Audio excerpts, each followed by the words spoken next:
Take a look at this video I took while snorkeling Kaneohe Bay of a spotted boxfish.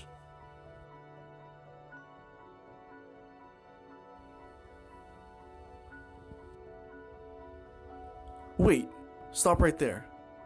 There it is, the main character of today's video. This very conspicuous invertebrate has been in my mind for months now. This is the Kaneohe amarata, also known as the orange keyhole sponge. Very appropriately named if you ask me. This sponge has been causing problems in the waters around Oahu since 1996, when it was first recorded in Pearl Harbor. The keyhole sponge is one of many invasive species that can be found on Oahu. What I want to know is how much this keyhole sponge has spread since it was last studied in 2007. But first, I need to gather more information about invasive species. And for that, I turn to Dr. Brennan Holland, Associate Professor of Biology at Hawaii Pacific University. So I think this term, I'm glad you asked me to define it, because the term gets, it gets misused quite a bit. Technically, in ecology, we talk about the introduction of non-native species as a phenomenon that's driven by human activity.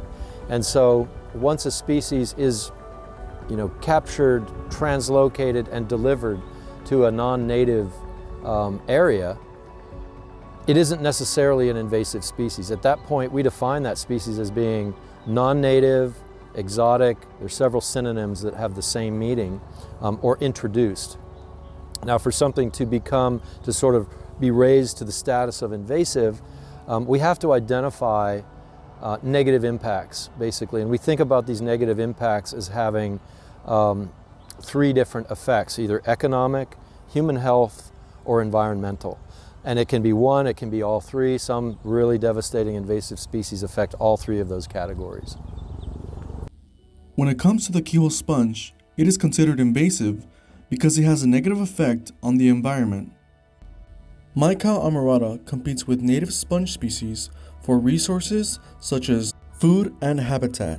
The keyhole sponge may push native species out of their place in the ecosystem. This sponge has been seen growing in the crevices of Kaneohe Bay's two most important reef-building corals.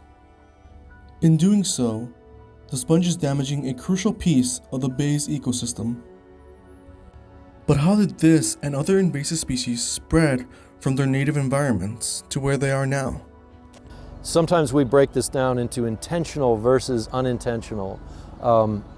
And I would say that, especially in the Hawaiian Islands, we have examples of both, of course, that are established now and clearly categorized as invasive species. Some of the most, devastating examples of intentional introductions tied to the agriculture industry include a snail that I brought a shell of here. This species has been the driver of the extinction of more species of endemic land snails in Hawaii than any other species. So this was intentionally introduced in 1955 in an attempt, which we call biocontrol, to control another invasive species, which is the most common land snail in the Hawaiian Islands. It failed dismally, and in fact backfired, in that this doesn't eat that invasive species and it preys on native species. So Jackson's chameleons, this is one of my research model organisms for invasive species. I have kind of a kid's toy scale model of one here, if you can see that. This represents, as I say, the approximate size of this species. It's an arboreal, predatory East African lizard, meaning it lives in trees in one small area in Kenya, bordering Tanzania. Jacksons are a very popular global pet, and so they were brought to the Hawaiian Islands in the pet trade in 1972. There was a well-documented case where a licensed pet dealer released some Jackson's chameleons that came in from a shipment from California, because, as he described, the shipment had gotten delayed and the chameleons were not looking super healthy.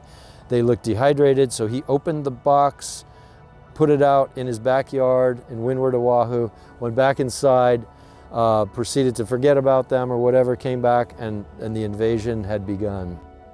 The keyhole sponge is thought to have spread due to hull fouling, which is when marine organisms attach themselves to the hull of ships and basically hitch a ride to anywhere in the world.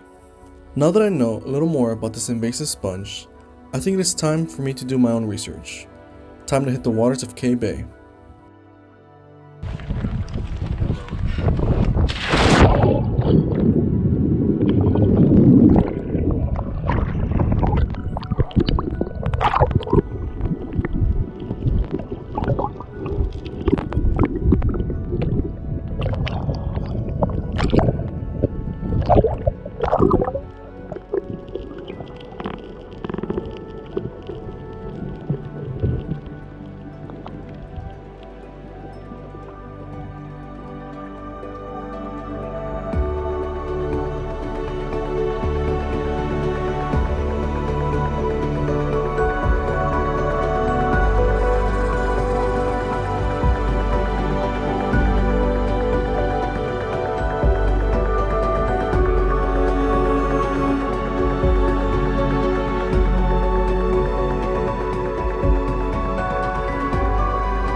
As I approach the reef, the keyhole sponge quickly becomes visible, and there's quite a bit of it here.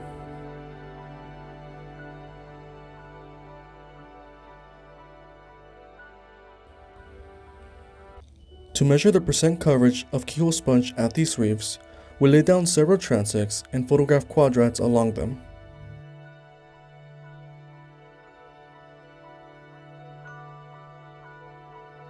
And in between transects, I had a little bit of fun and enjoyed my time in the water. After the data collecting was done, then came the most exciting part of all, analyzing the images. Okay, that's enough of that.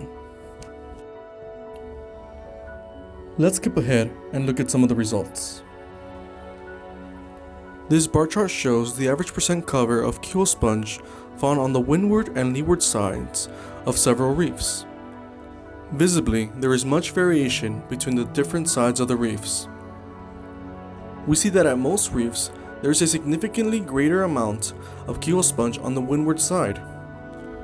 This could be due to several reasons. On the windward side, there tends to be more wind-driven wave action that creates more flow. This movement of water brings with it food for the sponges, allowing it to grow. It also brings more recruits which attach themselves to the reefs and start their own colony.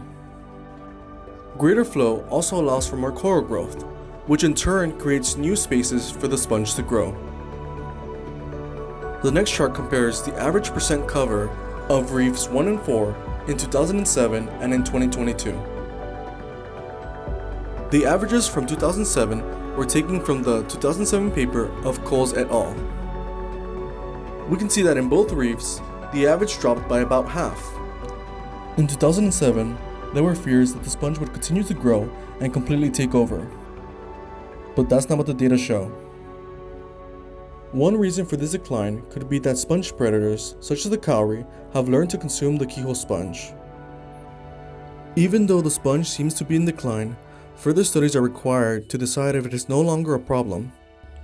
If it is retreating significantly, we should understand why this is, and see if it is something that can be applicable to other invasive species.